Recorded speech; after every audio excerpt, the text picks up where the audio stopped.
सच्चिदानंद घन स्वरूपिणे कृष्णाय चानंत सुखाभिवर्षिणे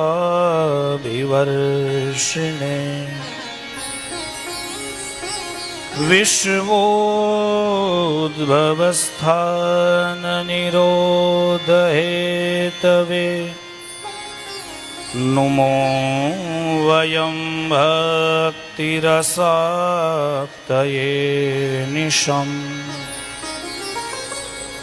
भूतैर्मद्भिर्यैमा पुरो विभोर् निरमायशेते यदमूषु पूरुषः भुङ्क्ते गुणान् षोडश षोडशात्मकः सोऽलङ्कृशेष्ट भगवान् वचांसि मे।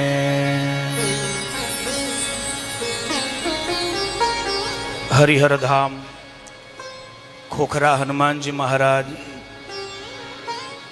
अहीना स्थान देवताओना चरणों में वंदन, पूज्या माना चरणों में वंदन, मारा दीक्षा गुरु शास्त्री श्री हिरेन भाई ना चरणों में वंदन। आप बधाने प्रणाम। जय श्री कृष्ण, जय सियाराम।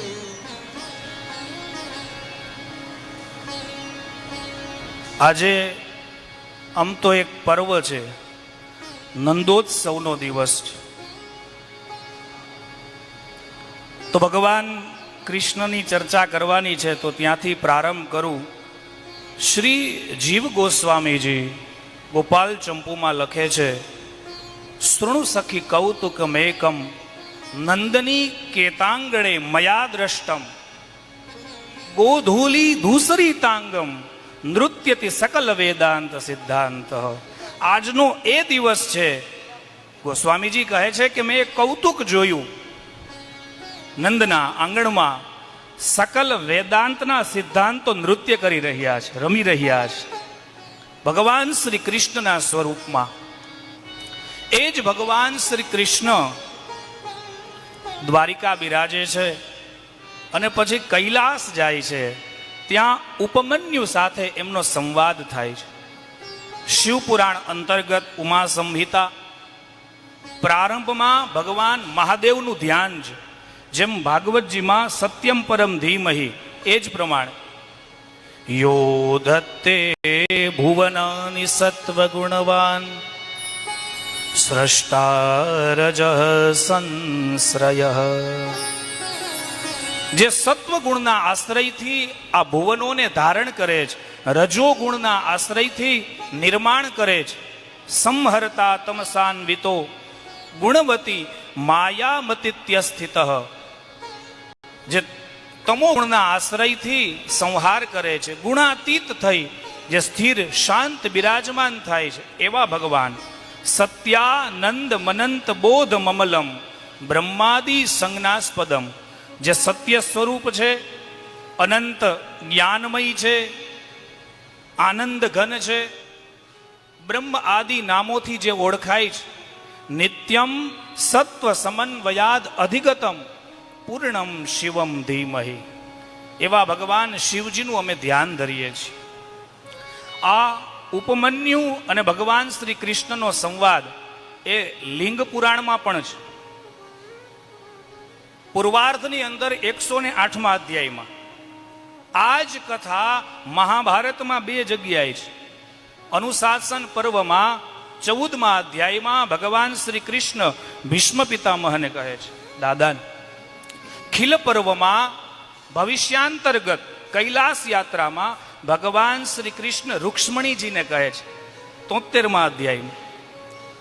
અને અહીંયા સનત કુમારો વ્યાસજીને કહે છે, સૂતજી મહારાજ શૌનકાદિક ઋષિમુનિઓને કહે છે, પુરા પુત્રાર્થ મગમત કૈલાસમ શંકરાલયમ, ભગવાન કૈલાસ આવ્યા છે તપ માટે, શેનું તપ કરવું છે? તો કે પુત્રની પ્રાપ્તિ થાય એટલા માટે.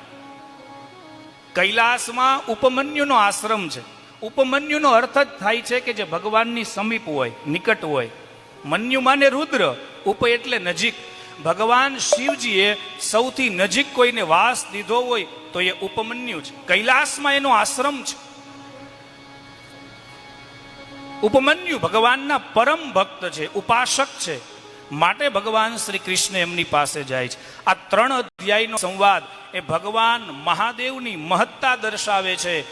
ભક્ત પ્રવર ઉપમન્યુની ભક્તિ નિષ્ઠા, અનન્યતા દર્શાવે છે અને ભગવાન શ્રી કૃષ્ણની ભગવત્તાના દર્શન કરાવે છે. આ 3 અધ્યાય એમને જઈને કહે છે, બ્રુહી શંકર માહાત્મ્યમ સદાનંદ કરમ મુને. આપ મને ભગવાન શિવજીનો મહિમા કહો અને યત શ્રુત્વા, જેને સાંભળી અને હું ભગવાન મહાદેવનું તપ કરું. ઉપમન્યુ કહે છે, શૃણુ કૃષ્ણ મહાશૈવ મહિમાનમ મહેશિતુ. મેં સાંભળેલું કે જોયેલું નથી કહેતો, મેં જે અનુભવેલું છે એ હું આપને કહું છું. ઉપમન્યુ કહે છે, મેં પણ ભગવાનનું તપ કરેલું. યમદ્રાક્ષમહમ શંભોર ભક્તિવર્ધનમ ઉત્તમમ. એ મેં અનુભવેલું એ આપને કહું છું કે ભગવાન મહાદેવનું મેં તપ કર્યું અને ભગવાને મને દર્શન દીધા. મેં ભગવાન પાસે ભક્તિ માગી અને ભગવાન શિવજીએ મને ભક્તિ પ્રદાન કરી. ભવિષ્યતિ દ્વિજશ્રેષ્ઠ મયી ભક્તિશ્ચ શાશ્વતી. શાશ્વતી ભક્તિ પ્રદાન કરી છે ભગવાન મહાદેવે ઉપમન્યુને. શતરુદ્ર સંહિતામાં ઉપમન્યુએ ભગવાનનું કઈ રીતના તપ કર્યું એનું વર્ણન છે. ભક્તાનામ પ્રવરો ભવ.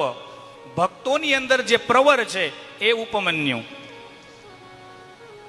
મહાભારતમાં અનુશાસન પર્વમાં ઉપમન્યુ માગે છે, કહે છે, પશુપતિ વચનાત ભવામી સત્ય કૃમિથવા તરુરપ્યનેક શાખ.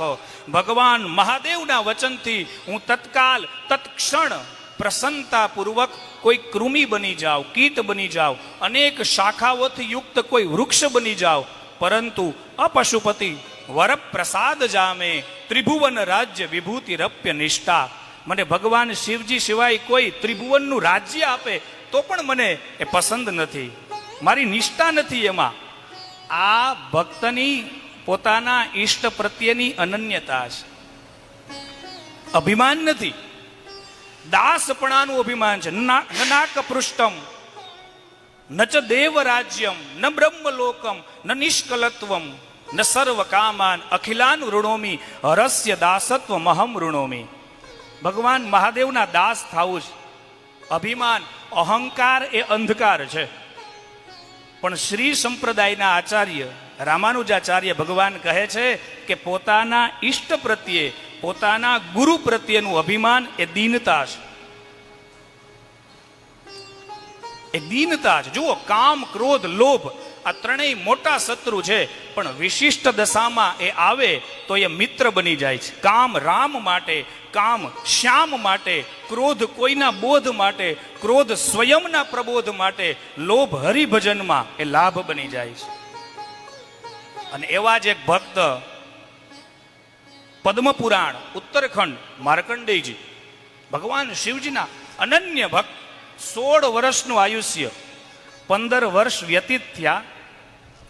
પિતાને ચિંતા થઈ કે હમણાં મૃત્યુ આવશે, અને એ જ વેળાએ માર્કંડેયજી સમુદ્ર કિનારે જઈ શિવલિંગનું નિર્માણ કરી અને ભગવાનનું ભજન કરે, યજન કરે, પૂજન કરે. વર્ષ જેવું સમાપ્ત થયું, મૃત્યુ સામે આવીને ઊભું છે. કહે છે કે ભગવાન મહાદેવની પૂજા કરી લઉં, ત્યાં સુધી તું થોભી જા. પણ મૃત્યુ બળજબરી કરે છે. અને ત્યારે માર્કંડેયજીના મુખમાંથી એ વચન નીકળ્યા કે અરે મૃત્યુ, તું શું મારું બગાડી શકે? તારા સ્વામી યમ પણ મારું કાંઈ ન બગાડી શકે. કારણ તો કે મને મહાદેવ, મહાકાલ, ચંદ્રશેખરનો આશ્રય છે. રત્નસાનુસરાસનમ રજતાદ્રિશૃંગનિકેતનમ સિંજીનીકૃત પલ્લગેશ્વર મચ્યુતાનલસાયકમ ક્ષિપ્રદગ્ધ પુરત્રયમ ત્રિદશાલયૈરભિવંદિતમ ચંદ્રશેખર માશ્રયે મમ કિમ કરીષ્યતિ વૈ યમ. ચંદ્રશેખરનો આશ્રય હોય તો યમ શું બગાડી શકે? આ પોતાના ઈષ્ટ પ્રત્યેનું અભિમાન છે, સ્વાભિમાન છે. અને ઉપમન્યુ આવા ભક્ત છે. એટલા માટે તો ભગવાન શ્રી કૃષ્ણએ ઉપમન્યુ પાસે દીક્ષા લીધી છે. નહીતર ભગવાન શ્રી કૃષ્ણ જગતગુરુ છે. જગતગુરુમ શાશ્વતમ તુરીયમેવ કેવલમ. અદ્વિતીય ભગવાન એકમેવ જગતગુરુ શ્રી કૃષ્ણ છે, શ્રી રામ છે, શ્રી શિવ છે. પણ કોઈ જ્યારે ગુરુ ભાવ રાખે ને તો ભગવાન શિષ્ય બનવા પણ તૈયાર છે. 8 દિવસ સુધી ઉપમન્યુએ ભગવાન શ્રી કૃષ્ણને કથા કહી. 9મા દિવસે પાશુપત જ્ઞાનનો ઉપદેશ, શિવ અથર્વ શીર્ષનો ઉપદેશ અને દીક્ષા દીધી છે પંચાક્ષર મંત્રની. ઉપમન્યુને જે દીક્ષા પોતાના માતા પાસેથી પ્રાપ્ત થઈ હતી. જપો નમઃ શિવાયેતિ મંત્રરાજમિમં હરે. નમઃ શિવાય આ જપની દીક્ષા દીધી છે. ભગવાન શ્રી કૃષ્ણ મુંડન કરાવી, દંડ ધારણ કરી, ઉર્ધ્વ બાહુ થઈ, પગના એક અંગૂઠા ઉપર ઊભા રહી અને 16 મહિના સુધી ઓમ નમઃ શિવાયનો જપ કર્યો છે. 16 મહિના સમાપ્ત થયા. ભગવાન મહાદેવે દર્શન દીધા છે. સંપ્રાપ્તે 16 માસી સંતુષ્ટ્યા પરમેશ્વર પાર્વત્યા સહિતમ શંભુર દદૌ કૃષ્ણાય દર્શનમ. દર્શન દીધા છે. ભગવાન શ્રી કૃષ્ણએ શિવજી પાસે 8 વરદાન માંગ્યા છે. તવ ધર્મે મતિર નિત્યમ યશશ્ચા પ્રચલમ મહત. આપના ધર્મની અંદર મારી મતિ સ્થિર થાવ, મને યશ પ્રાપ્ત થાવ, ભક્તિ પ્રાપ્ત થાવ, સામીપ્ય પ્રાપ્ત થાવ, દરેક રાણીઓથી 10 દીકરા થાવ. અને પાર્વતીજીએ પણ પ્રસન્ન થઈ ભગવાન શ્રી કૃષ્ણને 12 વરદાન દીધા છે. દ્વેષ કદાચિત ભદ્રમ તુ પૂજયેયમ દ્વિજાન સદા. ભગવાન શ્રી કૃષ્ણ કહે છે કે બ્રાહ્મણો પ્રત્યે મને કોઈ દી દ્વેષ ન થાય. સદાને માટે હું બ્રાહ્મણોની પૂજા કરું અને એના દ્વારા જ મારું કલ્યાણ થાય. તુષ્ટૌ ચ માતા પિતરૌ ભવેતામ મમ સર્વદા. મારા મા બાપ સદાને માટે મારા ઉપર પ્રસન્ન રહે. શંકર પાર્વતીએ વરદાન આપી, વચન આપી, અંતર્ધ્યાન થયા. ભગવાન શ્રી કૃષ્ણએ કોઈ સામાન્ય પુત્ર માટે તપ નથી કર્યું. શિવપુરાણમાં નથી. સામાન્ય પુત્ર માટે નહીં, એક વિશેષ વરદાન આપ્યું છે ભગવાન શંકરે. ભગવાન શ્રી કૃષ્ણ ચાહે છે કે જ્યારે હું અંશ સહિત સ્વધામ ગમન કરું ત્યારે મારા વંશનો એક સંહારક પુત્ર થાય.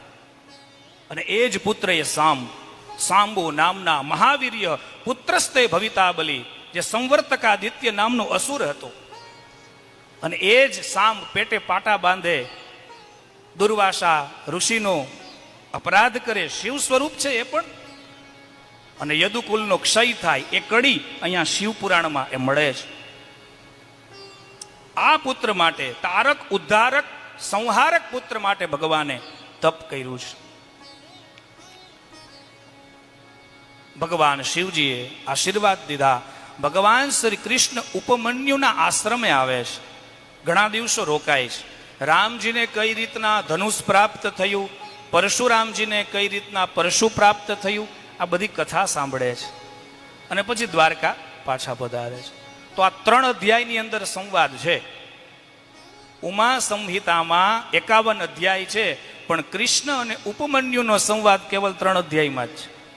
એ મેં આપને સંક્ષિપ્તમાં કહ્યો, કારણ તો કે એના ઉપર જે બોલવું છે એ હું હવે કહીશ. આપું જે તત્વ એનું મને જે પ્રાપ્ત થયું છે. આમ તો શિવપુરાણના 5 તત્વ છે માં, જે વાયવી સંહિતામાં ભગવાન શંકર કહે છે. સતુ પંચવિધ પ્રોક્ત શિવેન પરમાત્મના. એ 5 પ્રાણ આચાર્ય જેને શિવ ધર્મ કહે છે એ છે તપ, કર્મ, જપો, ધ્યાનમ, જ્ઞાનમ ચેતી સમાસત. તપ, કર્મ, જપ, ધ્યાન અને જ્ઞાન. આ શિવપુરાણના ગ્રંથના 5 તત્વો છે. પણ આ 3 અધ્યાયના મારે તમને 3 તત્વ કહેવા હોય તો એમાંનું પેલું છે તપ. ઉપમન્યુએ તપ કર્યું, ભગવાન શ્રી કૃષ્ણએ તપ કર્યું. પણ તપ કોના માટે? આચાર્યો એની વ્યાખ્યા કરે છે, પ્રકૃત્યાહ વિધાનમ અતિક્રમ્ય વિશેષ પ્રાપ્તિ હેતવે યત કૃતો વિશિષ્ટ પુરુષાર્થ તદૈવ તપ ઇતિ ઉચ્યતે. તપની વ્યાખ્યા છે પ્રકૃતિના વિધાનમાં જે છે એ તો મળવાનું જ છે, પણ એને અતિક્રમણ કરીને તમારે જે વિશેષ પ્રાપ્ત કરવું હોય એના માટે તપ છે. વિશિષ્ટ પુરુષાર્થ એ તપ છે. કલ્યાણ માટે કાયાને કસવી એ પણ તપ છે. વ્યક્તિ, વસ્તુ, પદાર્થની પ્રિયતા માટે તપ નથી, પરમાત્માની પ્રસન્નતા માટે તપ છે. શંભોર ભક્તિ વર્ધનમ ઉત્તમમ, ભગવાનની ભક્તિ વધે એટલા માટે તપ છે. કિરાર્તાર્જુનિયમમાં વ્યાસ ભગવાન પાંડવોને કહે છે કે તમને તમારું રાજ્ય પાછું મળશે, પણ આમનન બેઠા રહેશો તો નહીં. તપ કરો, વિક્રમ કરો. લભ્યા ધરિત્રી તવ વિક્રમેણ, આ વિશેષ ક્રમ એનું નામ તપ. જ્યાયાંશ વીર્યાસ ત્રિબલેર વિપક્ષ, જો ક્રમમાં જવા જશો તો વિપક્ષ તમારાથી ત્રણેયમાં આગળ છે. કઈ 3 વસ્તુ? તો કે શસ્ત્ર બલ, સંખ્યા બલ અને શારીરિક બલ. અતપ પ્રકર્ષાય વિધિર વિધેય પ્રકર્ષ તંત્રાહી રણે જયશ્રી, તમારો જય થશે પણ તે તપ કરો. વ્યાસજી અહીંયા પાંડવોને કહે છે કે ભગવાનના કૃપા પાત્ર બનો. કૃપા પાત્ર બનવું આ પણ તપ છે. ભગવાનની કૃપા મેળવો. તો તપની ઘણી બધી વ્યાખ્યા છે. તો આ 3 અધ્યાયનું તત્વ જે મને સમજાણું એ પહેલું તપ, અને બીજું છે ભક્તિ. ભક્તિ શું કામ કરવી જોઈએ? શ્રી સંપ્રદાયના આચાર્ય શ્રી ભાષ્યકાર રામાનુજાચાર્ય ભગવાન લખે છે, ભગવાનના અમુક ગુણ છે, એ ગુણને લીધે ભગવાનની ભક્તિ કરવી જોઈએ. સેવ્યમ શ્રીપતિ રેકૈવ જગતામ. એ કયા કયા ગુણ છે? કહે છે વાત્સલ્યાત, અભયપ્રદાન, સમયાત આર્તાદિ નિર્વાપણાત, ઔદાર્યાત, અઘશોષણાત, અગણિત શ્રેય પદ પ્રાપણાત. સેવ્યમ શ્રીપતિ રેવૈ જગતામ એતે ભવાન સાક્ષિણ પ્રહલાદશ્ચ વિભીષણશ્ચ કરિરાટ પાંચાલ્ય હલ્યા ધ્રુવ. ભગવાન વાત્સલ્યની મૂર્તિ છે, અભય પ્રદાતા છે, દુઃખોનું દમન કરે છે, એ પાપોનું શમન કરે છે, ઉદાર શિરોમણી છે ભગવાન, અને અગણિત પદનું દાન દેનારા છે. માટે એની ભક્તિ કરવી જોઈએ.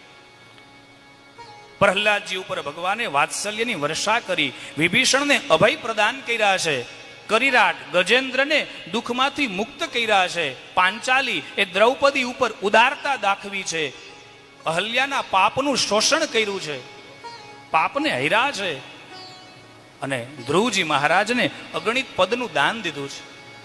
આટલા ગુણ છે, એટલા માટે ભગવાનની ભક્તિ કરવી છે. તો તપ, ભક્તિ, અને ત્રીજી વસ્તુ છે શરણાગતિ, પ્રપત્તિ. શરણાગતિના 6 અંગ છે. આનુકૂલસ્ય સંકલ્પ, આનુકૂલસ્ય સંકલ્પ, ભગવાનની આજ્ઞામાં રહેવું, આ શરણાગતિનું પહેલું અંગ છે. જેને શરણે હોય એની આજ્ઞામાં રહેવું. ભગવાનની આજ્ઞા એટલે વેદ, શાસ્ત્ર, ઉપનિષદ, ગીતા, રામાયણ, ભાગવત, આ એની આજ્ઞા છે. પ્રાતિકૂલસ્ય વર્જનમ, વેદ વિરુદ્ધ હોય, શાસ્ત્ર સંમત ન હોય એનો ત્યાગ કરવો. રક્ષિષ્યતિ વિશ્વાસ, જેને શરણે હોય એના ઉપર ભરોસો, એના ઉપર વિશ્વાસ. ગોપ્તૃત્વે વર્ણમ તથા, જેમ કોઈ સ્ત્રી પોતાના માટે પતિનું વરણ કરે એમ તમે પણ તમારા ઈષ્ટનું વરણ કરી લો. કોઈને આધીન થઈ જાઓ, કોઈને આશ્રય રહી જાઓ. ભગવાન પણ કહે છે કે અહમ ભક્ત પરાધીન, હું પણ કોઈને આધીન છું. તો આધીનતા આ 4થું લક્ષણ. અને 5મું છે આત્મનિક્ષેપ, જડ પદાર્થવત પોતાને ભગવાનના શરણોમાં સમર્પિત કરી દો. કાર્પણ્યાત અને દીનતા. ષડવિધા શરણાગતિ, આ 6 શરણાગતિના અંગ છે. અને આ 6 અંગ આચાર્યો, ભક્તો, મહાપુરુષોના જીવનમાં મને ને તમને દર્શન થાય છે. આ 12મા સારસ્વત સમારોહની એક વિશેષતા છે.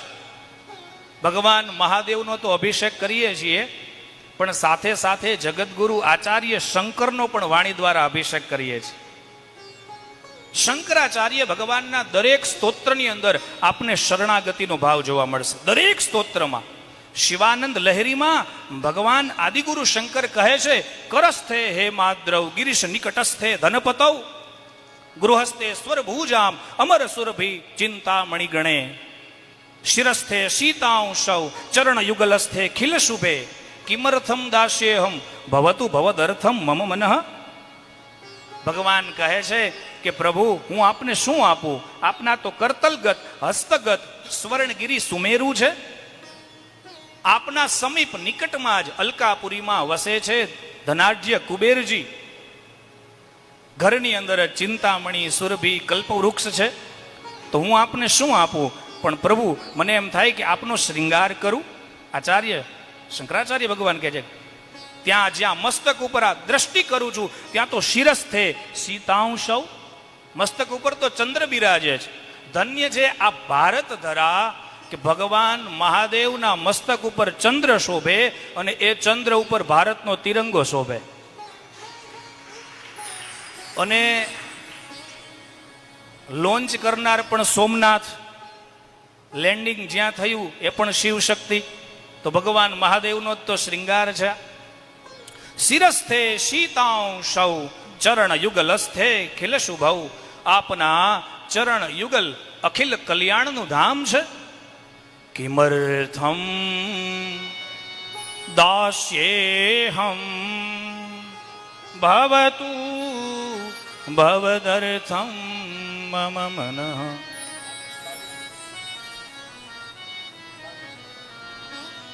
શંકરાચાર્ય ભગવાન કહે છે કે હું આપને શું આપું, પરંતુ